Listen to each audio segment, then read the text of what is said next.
Video from the police helicopter obtained by Bird's lawyer shows the October 14th, 2023 arrest. Friday, 2 of the officers officially charged with assault. Welcome back to We the People University. My name is Abiyah Israel, former police officer and former sheriff's deputy. Got a crazy video for you guys. Not surprising, but crazy. We always see on this channel, at least, mostly police in America. But today we're going to go across the border a little bit into Canada. We're going to look at the Edmonton Police Service, and we're going to see police officers act the same no matter where they are. It's not the location. I think it's the badge. The person, right? The person behind the badge. But anyway, we're about to watch a man who complied, surrendered, who wasn't even a suspect, but yet and still was beat and tortured because he complied and surrendered. And this is why so many of you guys say, you know, why comply? The outcome, the result's going to be the same. We're about to jump into that really crazy video, but let me read this email first from Dunn and help Dunn with this quick question. I have heard cops telling people that if they do not answer the cops' questions, they will be arrested for obstruction. Is it legal for a cop to arrest someone for obstruction when a person is remaining silent? You have a Fifth Amendment right, and you do not have to talk to police. As a matter of fact, myself, other channels, attorneys advise you not to talk to police. Now, there are certain state laws when you are arrested because you are proven to be a part of some criminal activity. At that point, you know, if they're trying to get your name and information, check your state law because you may be required to start speaking at that point, at least for that information that is required for that arrest. But typically, in general, no. You have the right to remain silent, even they tell you that. So if they're going to arrest you for obstruction, the age-old question has to pop up. Obstruction of what? And what are you investigating? There's no crime afoot here. So in short, Don, no, but they do go with that trick to scare you into talking, to scare you out of your rights. Just don't fall for it. And sometimes they may arrest you anyway, and it may turn into a battle that you have to fight against them in court. But it's better to fight that battle in court than it is on the side of the road. All right, so let's jump into this video. This is a video of a man being arrested and charged with obstruction for complying. Let's check this out. I realized the initial mistake that I made of just being at the wrong place at the wrong time. Max Bird still has physical scars from his run-in with Edmonton police almost a year ago. It's still weak. It's deformed like this. It wasn't like this before. He's putting his hands up. Video from the police helicopter obtained by Bird's lawyer shows the October 14th, 2023 arrest.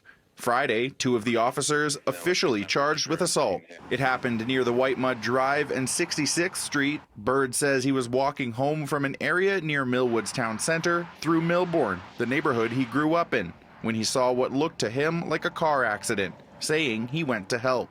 I just naturally acted and I thought I was helping, and I guess I didn't. Like I said, I just thought I was doing good, and it backfired. That's when police showed up. Bird says he complied with officers' orders, first jumping the fence towards police. And it looks like members are directing him to hop over the fence. I went back to the fence, I climbed over the fence and waited for them. I had my hand, I even flapped like a bird, man, just so they could see me. According to Edmonton police, a confrontation led to Bird's arrest, one of the officers using a taser. In all honesty, I can't see any cars in the area where this guy said he thought there was a car accident. And that's not to say that there was nothing that may have looked strange to him to make him believe that maybe someone's hurt. So he's going to check. Even though we can't see the car, that's not even the important part. Just for the naysayers who might want to try and point that part out. But the important part is, even though he went over there, when the police showed up, they said, hey, come back across the fence. He jumps over the fence. And then from that point, we see what happens. Okay. There is no obstruction. There's no fighting, at least not by the victim. There's nothing. There's nothing. So where does the obstruction charge come from? But let's keep watching. Looks like there's going to be a CW deployment. I sat down like so, had my hands up, and they went ahead and tased me. I rolled down the embankment, and then they beat me up. It's a situation where the use of force was very clearly unnecessary, that Mr. Bird was not resisting. He was not being uncooperative. It looks like he's resisting. Members have him on the ground. People don't climb over a fence towards the police and then get down on their knees voluntarily before being tased in situations where they're resisting arrest. An internal investigation of the incident was referred to Alberta Crown prosecutors, resulting in Constables David Castillo and Ali Hamza both being charged with assault causing bodily harm, while Castillo also faces assault with a weapon. The two are still employed by EPS, officials claiming not on any patrol or supervisory roles. An obstruction of justice charge against Bird was dropped.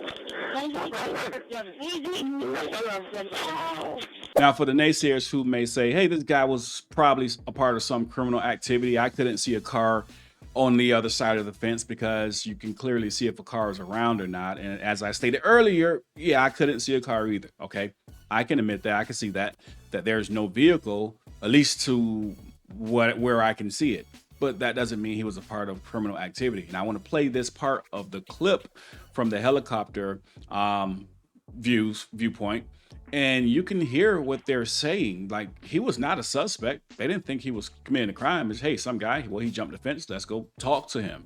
All right. And upon talking to him, one thing leads to another. Now, earlier, you can hear the guy in the helicopter saying, well, it looks like he's resisting. No, I mean, it looks like they're kicking his ass is what's happening here.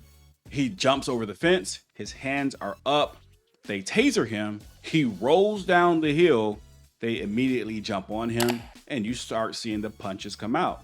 Now, when you hear this guy say, well, it looked like he's resisting, trust me, this is all a cover up because they know they're being recorded. This is going to go into court, and I have to say I need to say this so when we're in court, I'm justifying myself because this was my mindset at the time I committed these actions.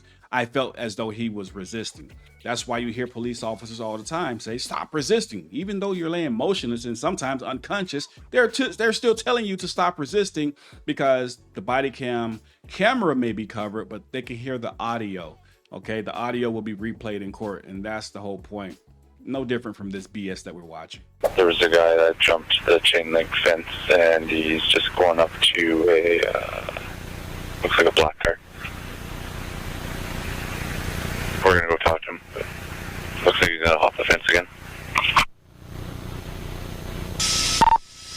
He's putting his hands up.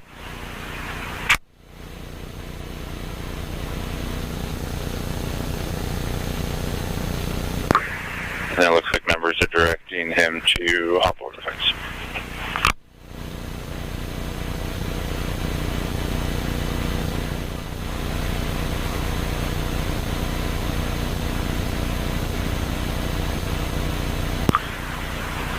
And it looks like there's going to be a CW deployment.